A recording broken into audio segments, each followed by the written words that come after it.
today I am answering the question, how can you use your book to get on podcasts? Now, if you're listening to this show as a podcast, you are very interested in this because you are a podcast listener.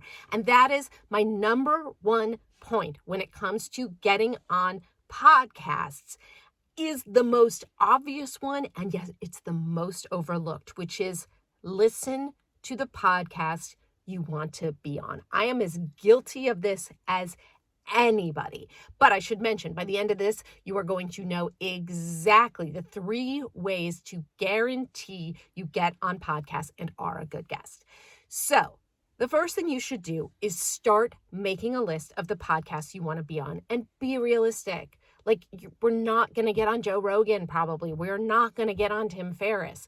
So go to the podcast app, go to, the Apple Store on your phone or your computer or wherever you are, and start doing a search for what the podcasts are in your topic. And you are looking for podcasts that have at least 100 episodes and at least, let's say, 50 reviews. And it's a sort of unscientific way to do it. I know that there are, sites you can go to, Chartable, and you can find out actual number of downloads. I just find that there's billions of podcasts out there, and this is the easiest way to do it. So as long as you can see they post every week, there are at least 100 episodes, there are at least 50 reviews, this is a podcast that is well worth your time going on. So make a note of that podcast. Then look under where it says listeners also listen to or subscribe to, and start noting those. Again, just constantly be revising and editing based on a lot of podcasts, start out strong and then they haven't updated in, a couple months, or they're only every month. I would just strongly recommend sticking with weekly podcasts. Now, then go and listen to them. Maybe batch this 10 at a time. Go and listen to them. If it's a podcast you can't stand, forget it. It doesn't matter. You really should love the show that you're pitching yourself to. So if you love a show you're pitching yourself to, what do you do when you love a show? You review the show. I swear to God, this is going to save you. This is going to put you miles ahead. Review the podcast. Keep listening to it. When you reach out to the host or the booker or whoever it is, this is what you say. I get so many requests. I have been pitched hundreds of podcast guests over the years, and I've accepted maybe 4 of those. And the other 90, I can't do math, the hundreds, it was so obvious they had never listened to the show, that this was just this blanket thing. And the ones that I did put on the show, who were amazing guests, they had listened to the show, or their publicist had listened to the show. They knew that this person was perfect for my audience, because a lot of people approach blurbs, approach podcast appearances, approach things as, I'm going to promote my book. Here's the thing. I've said this before. I will say it again. No one cares. No one cares about your book. No one cares about my book. They care about, what can that book do for me? So the podcast host does not care about promoting your book. The podcast host cares about, what can you share with their audience that will be helpful, that they haven't heard.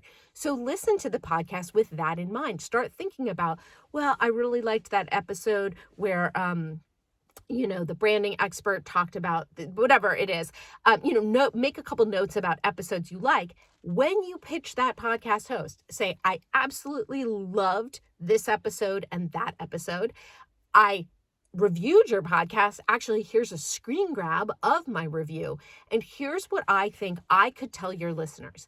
Then share with this podcast host how excited you would be to share it, and talk about whatever your abilities to share are. If you don't have a big social media following, if this is a podcast you really want to get on, say, I'm so excited to do this. I would love to drive Facebook ad traffic to the episode, or whatever it is. Just make it so hard for the person to say no.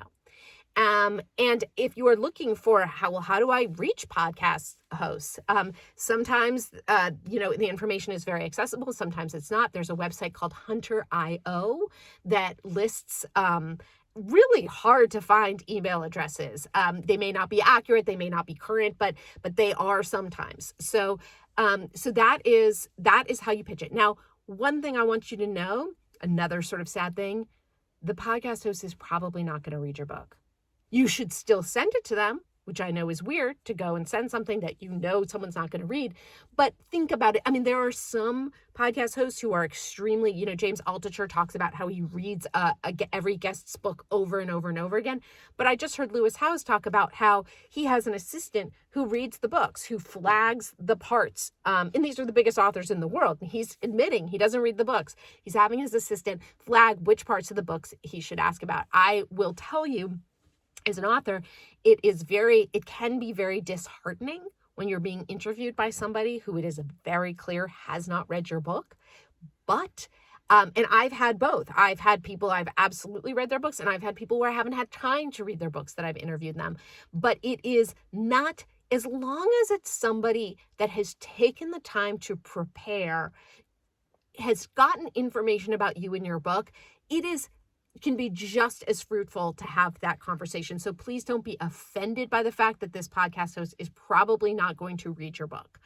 And what else do I want to tell you? You wrote this book to give you credibility as an expert. So make sure you pitch this way ahead of time. Do you know that, some podcasts, batch episodes and have them, you can't be like, my book is coming out in May, so in April, I'm going to start reaching out to these podcast hosts. No, plan it so far ahead of time. And podcasts, some famously don't want you pitching anything. I know Mark Maron's like, nobody can come on and pitch. And some are very open to it. You can absolutely request and say, I have a book coming out April 1st. I would love for it to be released. I really tried to do that with my recent book, Make Your Mess Your Memoir. And I was like, I had all these podcasts that were scheduled to come out that week. And then people screw up and they forget when your book is coming out, and you just have to be chill. But I know as a consumer, I very much, in the book world, people are very into pre-orders. Oh, go promote your book when it's available for pre-order. Personally, as a consumer, if I'm an immediate gratification baby, like I want that thing right now. If I go on and it's like, oh, this actually isn't available for another 6 months, I am so much less likely to hit buy now.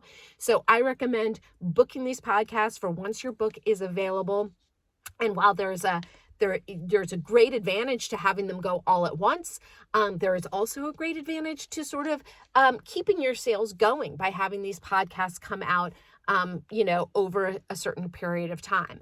So your homework is to start listening to the podcasts you want to go on, start researching which would be best for you, start being realistic, and start stalking in like a very gentle, loving, and affectionate way the hosts and showing them that you're out there. So, like I said, if you want the show notes, which includes a breakdown of all of this, my pitches, my good and bad podcast pitches, and all the rest, go to launchpadpub.com/blog/pods.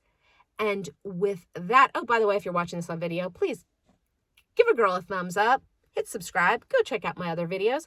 Otherwise, I will see you/talk to you next time.